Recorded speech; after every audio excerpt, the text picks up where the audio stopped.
Magandang gabi, mga kababayan ko. Hala, nangyari na. Ano na nangyari sa bayan natin? Ang Katoliko for the first time ever in the history of Catholicism sa Pilipinas, nagsalita na. Pinaparesign ang lahat sila ni BBM sa mga takawan na nangyayari sa ating bayan. Ito po ay ebidensya na talaga na walang kwenta ka BBM, mag-resign ka na, putang ina mo. Punyeta ka talaga. Nagpagnanakaw lang ang ginagawa ninyo. Hindi nyo pa ba alam na ikaw BBM ang numero unong leader sa pagnanakaw? Kasi kung hindi, bakit walang takot magnanakaw ang lahat? Dahil po sa magnanakaw din ang Pangulo. Tumatanggap ka ng 2 bilyon kada buwan. So, ngayon, meron ka bang puso na isasawata yung mga ibang nagnanakaw? Kasabot mo for the first time ever na nangyayari na naman ito. Impunity at its highest ang nangyayari nito. Tama po kayo, Argo. Ngayon, ito po, mismo ang Katoliko na normal Katoliko, hindi po nagsasalita. Minsan nagsasalita ang Katoliko sa katawan ni Cardinal Sin at natumba ang tatay mo. Naisipa sa kapangyarihan ang tatay mo nung magsalita si Cardinal Jaime Cardinal Sin. Ngayon, ang translasyon mismo, ginamit ng Katoliko ang translasyon ng Black Nazarene sa pagsasalita na pinaparesign na kayo lahat. Nakakahiya na kayong lahat. Pakinggan natin po ang misa ng translasyon. Biro mo, ang translasyon po ay isang tinitingala ng mga Katoliko. Isang napaka-milagroso na prosesyon ng Katoliko sa history ng Katoliko sa Pilipinas. Marami nagtitistigo diyan na maraming mga milagro nangyari sa buhay nila.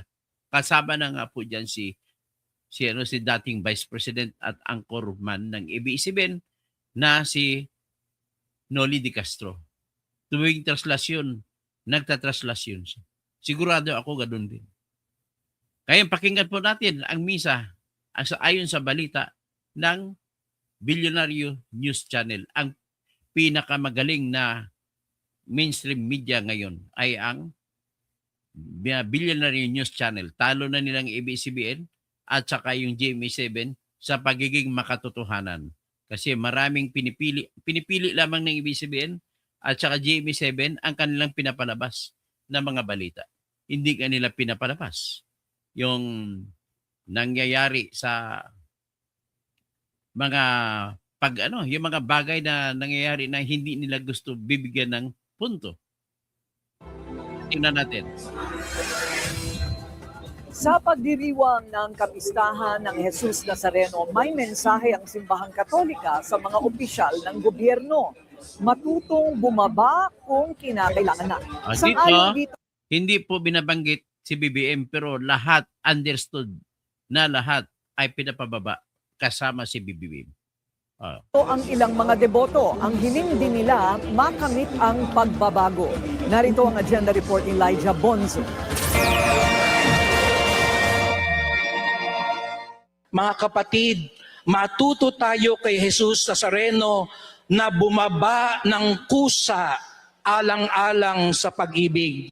Para sa Misa Mayor sa kapistahan ng Poong Jesus Nazareno ngayong taon, tinumbok at kinondena ng Katolikang simbahan ang maugong na usapin ng korupsyon. Sa ating bayan ngayon, may mga ayaw bumaba kahit malina at bistado na. Ayaw. Ang nagsasalita po ay si Most Reverend Rufino Sescon Jr. na Bishop ng Balanga, Bataan. Bumaba kahit pahirap na sa bayan. Ayaw bumaba kahit nagdurusa na ang mga mahihirap.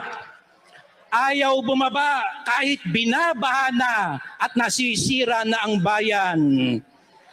Ayaw bumaba kahit hindi karapat-dapat. Tumigil na.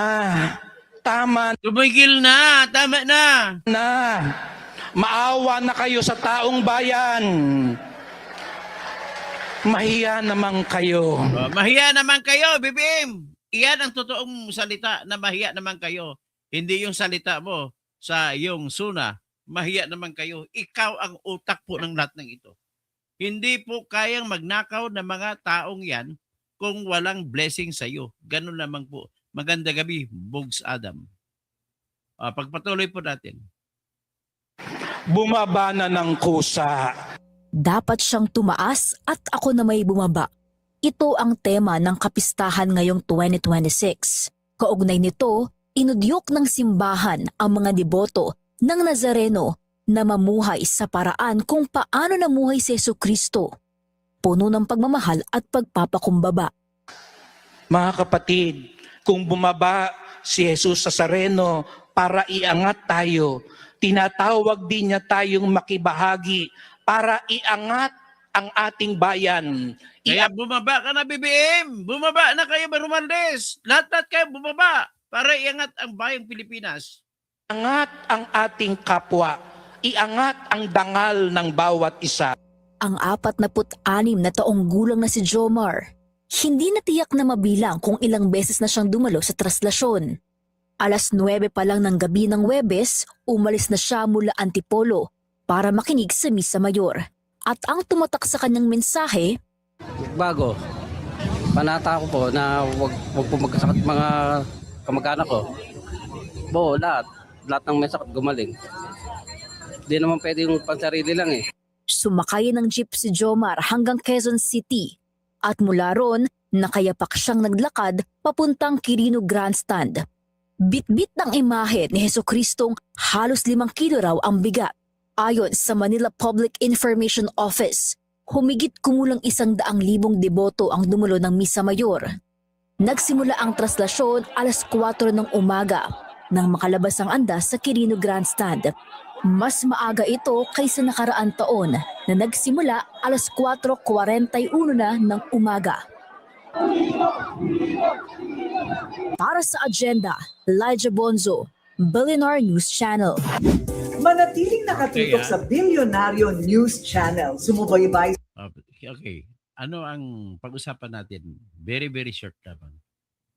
Bakit? Ang unang tanong natin ay, matuto ba magmimilagro? Lalabas bang milagro?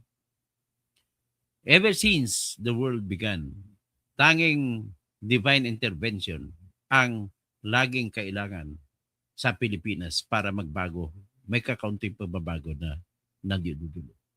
Tandang-tanda ko po, ako'y isang estudyante sa Mindanao State University, Marawi. Noong 1986, nang nagkaroon ng people power na tinatawag. Isa roon sa dumalo sa people power ay ang aking kapatid na si Dennis Causa. Isa siya sa mga libu-libong mga tao na pumunta sa EDSA para idiin na lumayas na si Marcos Sr. sa tindi ng korupsyon na ginagawa nila. At ang korupsyon na napakatindi ngayon ay naulit na naman ito sa katauhan ng kanyang anak na si BBM na walang kwenta. Talagang ito yung pruweba na kapag ang presidente ay adik, walang gagawing maganda. Kapag ang president ay isang manyak, walang gagawing maganda. Kapag ang presidente ay isang magnanakaw na base sa mga mali-malitang mga bag ng pera, bilyon-bilyon na binibigay sa kanya mula noong Setyembre 2022 hanggang sa 2025 ay talagang walang maidudulot na maganda. Kapag ang presidente ay corrupt, ang mga taong sa ibaba ay mga corrupt din. Kapag ang mga corrupt ay gumagawa ng mga corruption, mga contractor gumagawa ng corruption, mga congressman gumagawa ng corruption, lahat-lahat ang mga tao sa ibaba ay gumagawa. Bakit sila matapang mangungurap? Bakit ang tapang nila magnanakaw? Kapag ang maraming mga peking pangyayari na ginagawa, kagaya ng pagpakamatay kuno si Cabral, ay hindi po totoong namatay yan. Maraming matindi po ang korupsyon na nangyayari. Hindi ito nangyari sa panahon ni Duterte na may mga korupsyon din na nangyayari. Hindi ito nangyayari sa panahon ni Noynoy na marami din korupsyon na nangyayari. Hindi ito nangyari sa panahon ni Gloria Macapagal na napakaraming korupsyon na nangyayari. Hindi ito nangyari sa panahon ni maliban kay Erap na sinundan niya, talagang nangyari dahil sa sobrang corrupt naman si Erap. At hindi rin ito nangyari. Kahit sobrang corruption din na ginawa ni FBR, napakaraming mga centennial projects na naibulsa at binibenta ang ating mga bases. Asan? Nawala lahat. Panahon ni Cory Aquino, parang santa natin si Cory Aquino. Pero ang dami niya mga tauhan ng mga kurakot, pero hindi nangyari itong nangyayari sa ngayon. Ang Katolikang simbahan, with due respect sa ibang mga simbahan, sa simbahan ng Muslim, simbahan ng Iglesia ni Cristo, simbahan ng iba't ibang mga sekta, ay for the first time ever na nagsalita ang isang Katolika sa isang masa, sa isang mesa. At ang ginamit pang mesa na opisyal, na papalabas ng kanilang opisyal na salita ay no less than the miraculous activity or miraculous feast of Black Nazarene doon pa sa Quiapo. At ang nagsalita, opisyal na statement ng simbahang Katolika po yan. Twice it happened that the church has intervened in the affairs of the government. The first time happened in 1986 when Jaime Cardinal Sin talked inviting the people to support the group of then Colonel Gringo Honasan, who was rebelling against Marcos Sr. It happened miraculously until on the February 26, President Marcos was driven out of the country. No thanks to then President Ronald Reagan. Dapat sana hindi na lang tinulungan ng lumayas. Dapat sana durugin siya. Lahat ng pamilya, lahat ng membro ng pamilya niya, gaya nung nangyari sa Tsar ng Russia noong inagaw ito ng mga Bolsheviks. 113 years na namumuno ang Tsar ng Russia, nagreklamo ang mga taong Ruso. Pinatay ang lahat ng mga kasapi ng pamilya ng Tsar. Gaya rin nangyari sa Romania. Yung king ng Romania, yung Tsar din, na si Ceausescu, ay pinatay, pati lahat ng asawa niya, mga anak niya, pinatay din. Dito, sa atin dito, nilusob ng mga tao, tandang-tanda ko pa, nilusob ng mga tao ang Malacanang. Hinahanap, hindi makita si Marcos. Kasi kung nakita siya, sigurado ko papatayin siya ng mga tao. Hindi ba magpapasalamat si BBM dyan sa nangyaring yan? Ngayon, ang ginawa mo, hinayaan mo na nakawin ang lahat na meron tayo. Ikaw ang numero 1 magnanakaw. Paano mo pa ibabalik mo ba yung ninakaw mo na tag 2 billion kada buwan? Mula ng September 2022? Hinayaan mo rin magnakaw yung anak mo na si Sandro. Ang dami kong pinalabas na mga flood control project sa Ilocos Norte na wala man lang. Marami doon na hindi tinayo. At napag-alaman din namin na sa karating probinsya sa Ilocos Region, sa Pangasinan, sa La Union, marami mga proyekto dyan na pinangalan sa mga kani-kanyang mga kongresan. Pero ang totoo, proyekto pala ni Sandro. At walang ginawang proyekto, kundi binulsa lamang ang pera. At hindi nyo, nakakasuka kayo lahat. Ang dami dyan, yung mga sumusuporta sa iyo, nakakasuka.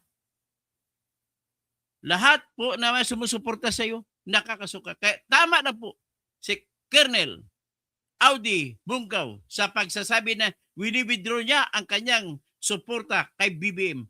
Pero manatili siyang loyal sa Estado, sa tao, sa ating bayan, at saka sa kasundaluhan.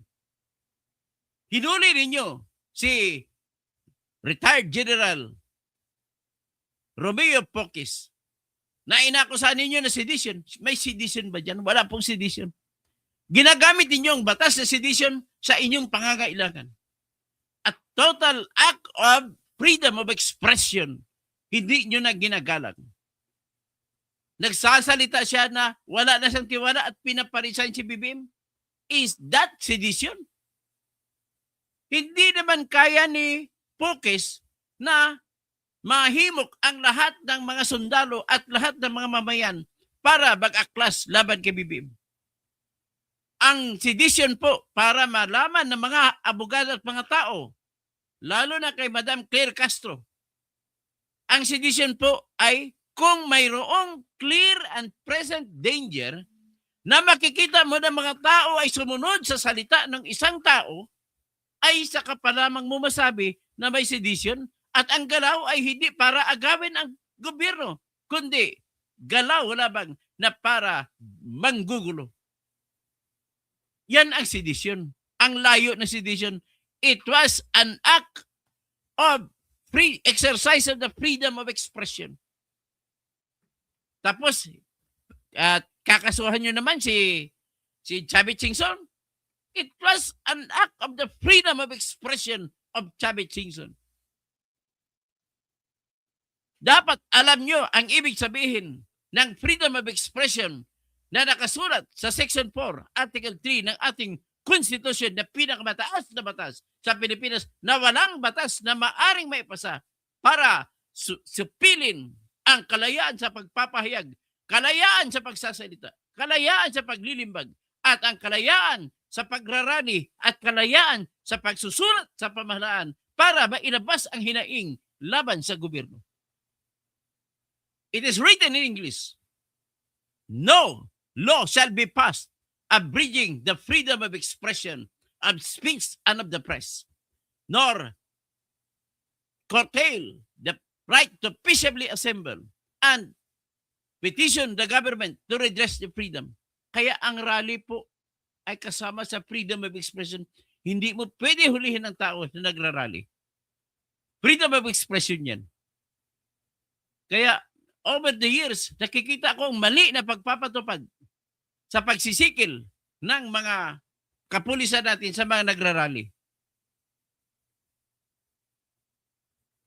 Ito po ay expression ng matinding ekspresyon ng Katoliko. Mauulit kaya, ang tanong na lang ito, mauulit kaya yung 1986? Dahil nagsalita na ang Simbahang Katolika? Nagsalita na rin ang Iglesia ni Cristo. Napakarami sa rally nila. Alam ko, may mga grupo na rin ng mga Muslims na galing sa BARM. Nagsalita na rin. Wala pong mangyari sa bayan natin kung ganito nang paulit-ulit tayo na nakawan dito, nakawan doon. Ang kailangan ng bayan natin ay yung gobyerno na nagpapatayo ng industriya para maraming tao ang magkaroon ng trabaho. Mahirap ba yun gawin? Magtayo ka ng industriya na gagawa ng lahat ng solar panels para mailabas na mura at mabibili ng ultimong mamamayan at kani-kanya magkaroon ng kuryente na libre. Mahirap ba yun? Mahirap ba magsagawa ng industriya na kung saan maggagawa ng mga baterya at mag-employ ng mga maraming Pilipino na gagawa ng baterya? Mahirap ba yun?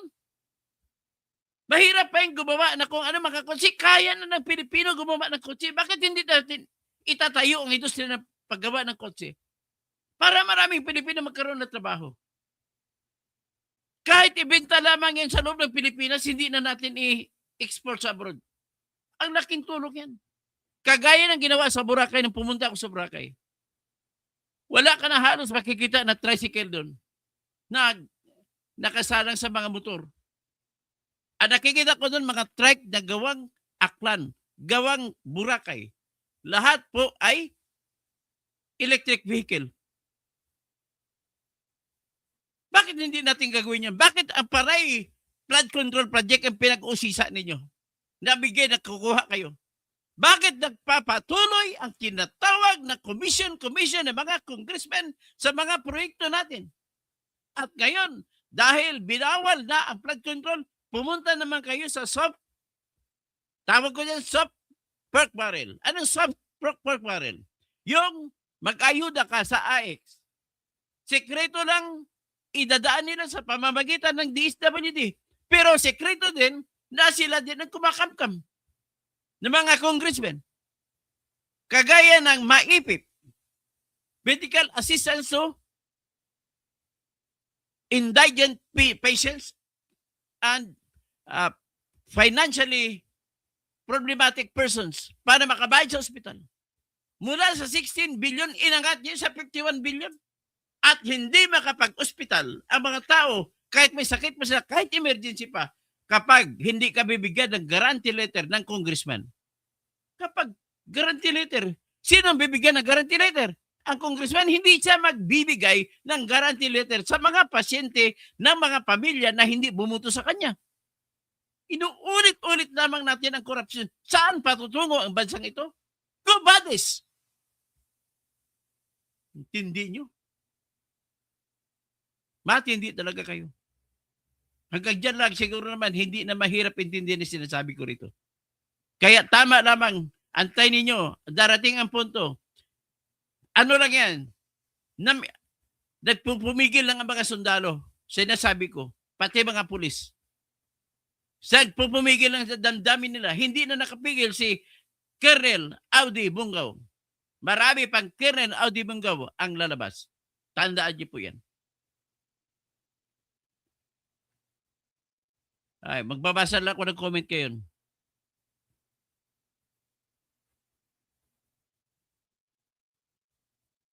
Si Argo has impunity. Talagang napakatindi ng impunity ng pagnanakaw ngayon. Bumaba ka na ng BBM na kusa, ah. Si Bog sa Adam, maayong gabi eh. Argo, kakahiya ka BBM. Si Christopher Muso, nakakahiya yan para sa ating presidente. Baba na lang talaga kung hindi mo na maintindihan yan, ang salita na yan. Albert Ingito, Brad, I'm proud of you, Padre. God bless you. Dalawa na kayo ni Padre Siano. Divine intervention na lang talaga, attorney. Tama ka. Christopher Muso, dapat kumilos na ang taong bayan. Huwag na intayin ang milagro pa. Nikki D, nakakahiya at nakakasuka ang administrasyon ngayon. Marshall Silerio, the end is near. Si Bangag. Argo, I agree, host. Matuto tayo ng history kay host. Ariel, walang black dasarin kahit na Bible, wag pangaral ang mali. Hindi yung pinag-usapan ng reliyon ng contest, ha? Ang pinag-usapan dito yung mag-resign si BBM. Kaya Ariel, you are out of the blue. Mary Grace Frias, ang norte para kay Duterte. Tapos Argo, matuto tayo ng batas at history dito kay host. Regent Ford, maganda gabi. Mabuhay po kayo. Emmanuel Chan, desperate move para pabagsakin si BBM. Okay sana, identify sila kung mga may side at dodge. Pasensya ka na Emmanuel Chan, I don't believe in your statements. Sino to? Rasma Pabrigas. Tama ka, sir. Argo, please share, like, and subscribe kay host, guys. Argo, salamat, host. Tapos, Nikki, ano kaya ang ginawa ng kinita sa reserve gold o sa Pinas? Bakit binenta nyo 125 million? Ba't kinuha nyo yung 90 billion sa PhilHealth? Kinuha ninyo to 117 billion o 107 billion mula sa PDIC. Matindi kayo.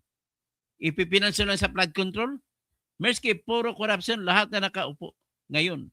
Mula executive, legislative, tapos buwing, pati mga judiciary, grabe. Sa totoo lang, grabe. That's the only correct statement na ginawa ni Boying na pinanimulaan ko. Edgar Arellano, hintayin na lang natin mabalik ang Duterte, ang anak ni Digong. Romel Bingson, naimbag Rabi, tirador, doktor, naimbag Rabi, kada kayo amin. So, Roland Catedrilla, kailangan gumawa ng sambayan ng Pilipino watching here in Melbourne, Australia. Tapos Elsa Monroe, in PM kakaya, nangan puro agran, ay, nawag puro agtang. Anong NPA? Napaubo tuloy ko sa iyo, Elsa Monroe. Roland Catedral, kailangan gumawa ng sambayan ng Pilipino watching here in. Tapos Jonathan Bordomeo, masakit, mapait at maasim. Lahat nandoon kay BBM.